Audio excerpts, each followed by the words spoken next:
So pinipili nyo yung gusto nyo i-process. Paano natin, sila lamang ang nakapag-identify initially ng 17 congressmen. At doon sa kanilang mga testimony, lumalabas na rin ang pangalan ni Saldico and Martin Romualdez. Ngayon, kung ayaw ninyong bigyan sila ng protection under that law, kaya siguro umayaw na sila sa ICI. So what is their status now with the DOJ? Are you insisting that they restitute? How much? How do you compute it? If I may, Your Honor. Oh, yes. If I may, Your Honor. To be consistent, the Department of Justice... No, you are not consistent from the beginning. Huwag mo sasabihin to be consistent. Okay. There is no consistency here. Sige. Magkano ang gusto nyong restitute nila in the first place? Okay. Wala pa po sa estado na ganon. So mga tweet, hindi mapoprocess talaga yan. Pinoproseso po namin, Your Honor, yung kanyang application. How can you process the application, Mr. Chair, if you are providing another requisite which is not even written in the law? You are imagining something that is not within the law.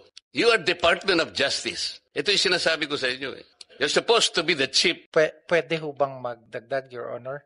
Halimbawa po, sa pagitan po ng pagpapalitan ng statement mula sa witness, sinabi ng isang witness, di ba? Kasama ako sa sindikatong ito, di ba? At dahil sa kumita ako, dito sa pagsali ko sa sindikatong ito, kumita ako ng 10 milyon. Kuwasa ho ba naman hindi pa kukuhanin ng DOJ bago siya matanggap sa Witness Protection Program? Mga practical na aspeto lang po, Your Honor. So ano nga sinabi sa inyo ng mga diskaya? Na-determine ninyo kung magkano ang kinita nila? Diba? Kaya po, Your Honor... Hindi nga, nakuha nyo na ba? Did they admit to you na sila ay nangulimbat ng ganito karaming pera?